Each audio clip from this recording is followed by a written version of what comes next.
Semana 4, PET 4 de Filosofia, terceiro ano de ensino médio, seguindo aí o eixo temático ser humano. O que é o ser humano?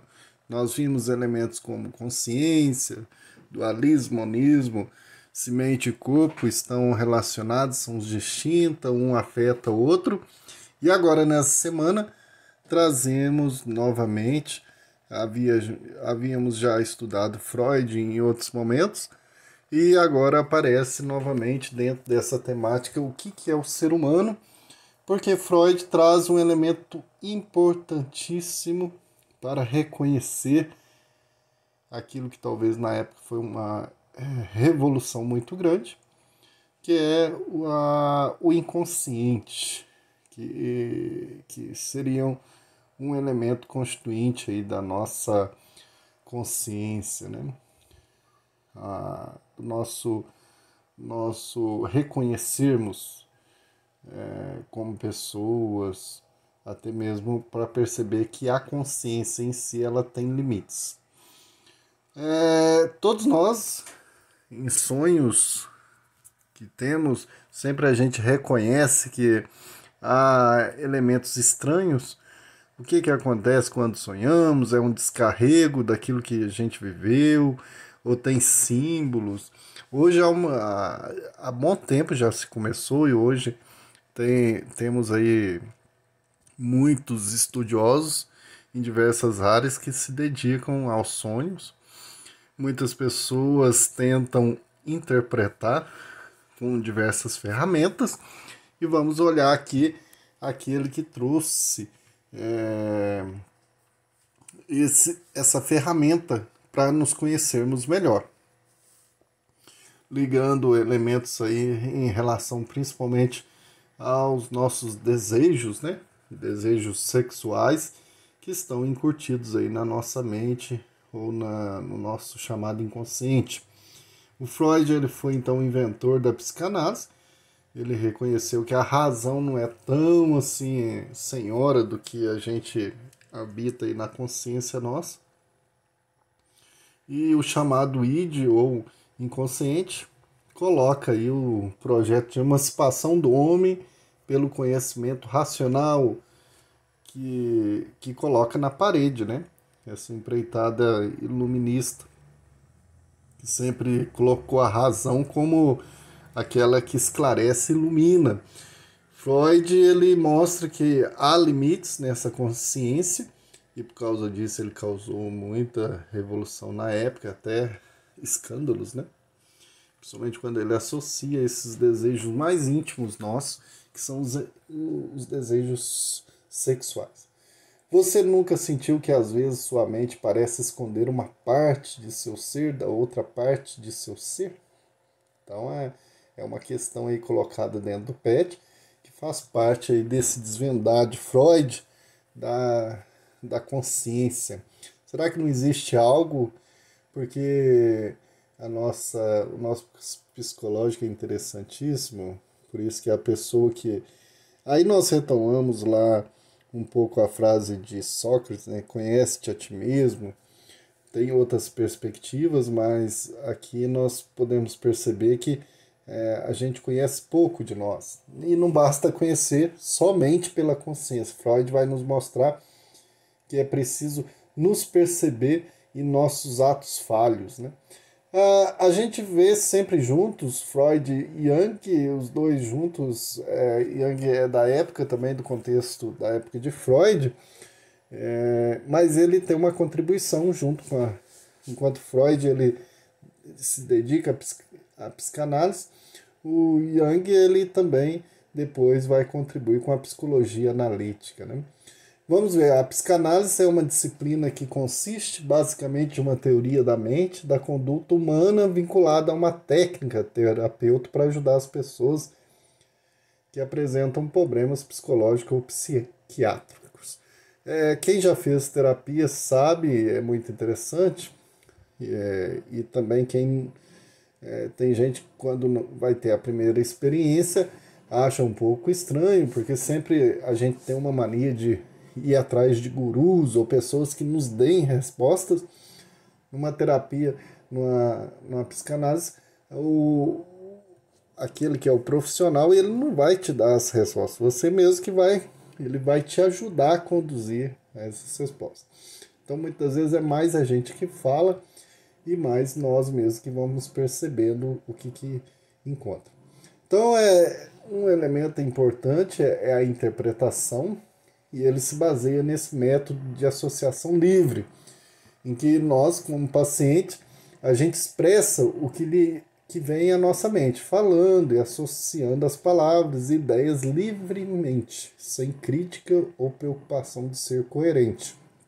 Então isso é muito interessante, porque sempre nós temos aquele medo de perceber coisas falhas em nós, então a gente justifica muita coisa, igual quando nós estamos conversando com um conhecido ou com alguém que a gente começa algum tipo de discussão, no sentido de conversa, e de repente a gente erra em algo que a gente sempre está justificando.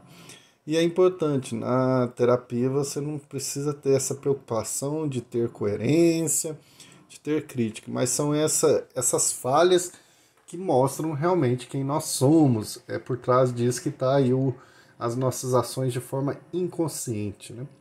Freud afirma, no entanto, que a maior parte de nossas vidas psíquicas é dominada pelo que ele chamou de inconsciente. Então, muita coisa que a gente faz de nossa ação, então, ou de falas, ou de gostos, porque a gente está acostumado no dia a dia a fazer muita coisa de forma mecânica, né? Escolhas, gestos nossos, traz aí muitos elementos que estão nesse campo da inconsciência. No início, aqui eu trouxe uma imagem que reproduz muito bem toda essa narrativa que nós estamos tendo aqui, esse diálogo, essa abordagem que a gente acha aí fácil na internet, né? Um iceberg, aí tem uma ponta fora da água, então aquilo que a gente enxerga pela razão seria essa ponta do iceberg, mas muita coisa que está aí no dia a dia nosso reprimido, ou de fantasias que a gente tem, ou de elementos que constituem traumas da nossa, principalmente da nossa infância, está aí escondido no inconsciente. Uma parte integrante de nossa personalidade, bastante ativa e determinante, na qual coisas existem e acontecem sem que as percebamos. Então, Freud aí, ele dá destaque principalmente o elemento da sexualidade, que ele chama aí o libido, né? Esse desejo, essa vontade nossa. Então, na época, escandalizou muita gente, principalmente que ele traz à tona a atividade sexual das crianças, que nunca se foi falado, nunca se falou, nunca foi falado e procurou-se nunca se falar, né? Então e até hoje tem pessoas que têm essa dificuldade. Então muitas situações que acontecem e pessoas que vão fazendo determinadas opções depois na vida tem esses princípios marcados lá. E do complexo de Édipo, que Freud faz uma leitura lá da mitologia, que nós temos o Édipo, o rei, a narrativa, o mito do Édipo, e ele faz toda uma leitura psicanalítica desse mito do Édipo, por isso que é chamado complexo de Édipo, em que nós temos aí a menina, quando criança, ela simpatiza, tem mais amor, paixão pelo pai, e o menino pela mãe, né? Tem todo esse sentido pelo lado da sexualidade. O aparelho psíquico, então Freud faz essa estrutura nossa, psíquica do ser humano, separando em id, superego e ego. O id, nele domina as pulsões, isto é, os impulsos corporais e os desejos inconscientes mais primitivos e instintivos, estão no id. O superego já é aquela fase, aquele momento nosso, em que se forma no processo de socialização, principalmente da criança, né? Principalmente a partir da interação com os pais e os nãos que vão recebendo aí durante. Isso pode, isso não pode. e ajuda muito nessa formação da personalidade da criança, né? E o ego, que a gente no senso comum fala a pessoa cheia do ego, que é uma pessoa muito cheia de si, né? Não tem esse sentido. O ego é o consciente, o pré-consciente. Então ele continua interagindo ainda com o mundo externo e é regido pelo princípio da realidade, ligado às condições e exigências do mundo concreto. Então o ego é esse momento nosso psíquico que a gente debate com a realidade. Então a realidade traz muitas coisas, muitas exigências, responsabilidade, muitas situações. Aí envolve aí num conflito entre os desejos internos, nossas necessidades de prazer do id e o senso moral do superego. Então é um momento muito de formação da personalidade, de um amadurecimento.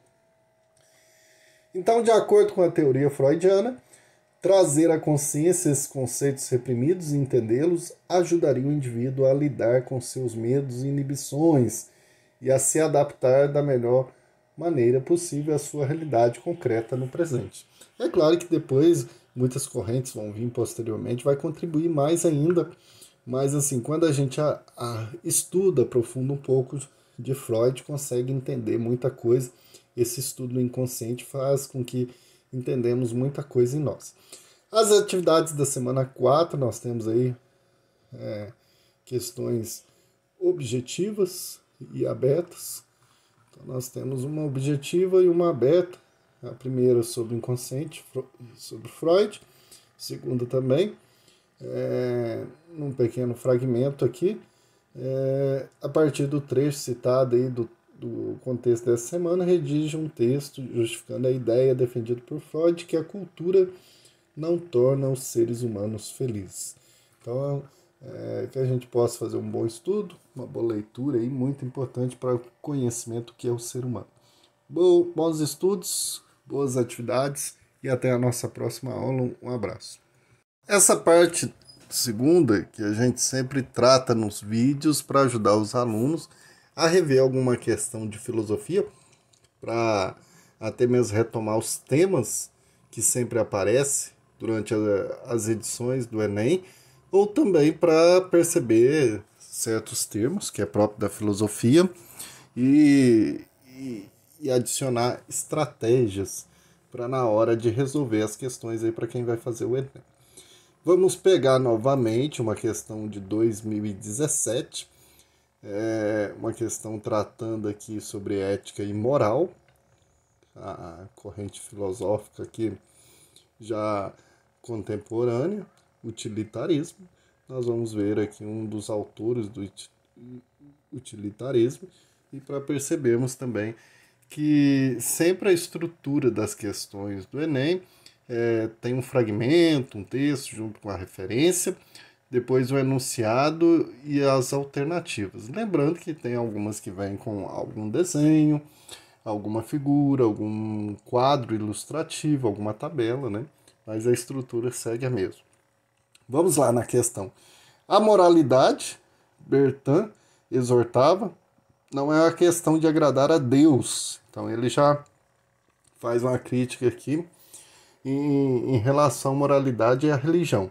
Muito menos de fidelidade às regras abstratas. Critica aqui também toda a tradição ou filosófica, principalmente filosófica, né? Aos idealistas, aos imaterialistas, que tenta colocar a moral como ideal, né? A moralidade é a tentativa de criar a maior quantidade de felicidade possível neste mundo. Ao decidir o que fazer, deveríamos, portanto, perguntar qual curso de conduta promoveria a maior quantidade de felicidade para todos aqueles que serão afetados. Então é um texto, o autor é da linha filosófica utilitarista, que busca o que é o utilitarismo, né? Ele busca a generalização no sentido de atingir o maior grau de felicidade. Então, qualquer ação moral, ela tem que estar em vista disso, da coletividade, do bem comum. Quanto mais a gente atinge, mais uma ação é moral. Faz uma crítica à moral religiosa e faz uma crítica moral que também está, de certa maneira, vinculada à moral idealista, à moral imaterial, dessas tradições que vêm aí, que acabam colocando a moral em algo superior à nossa realidade. Vamos lá para o enunciado, isso daí é só uma introdução. Os parâmetros da ação indicados no texto estão em conformidade com o quê? A resposta correta é a letra E, porque é uma racionalidade de caráter pragmático. O que é pragmático? Está ligado ao utilitarismo, que é a busca sempre de atingir um objetivo. Algo é feito em vista de uma consequência aí de interesse, no caso do utilitarismo, baseia no interesse da coletividade.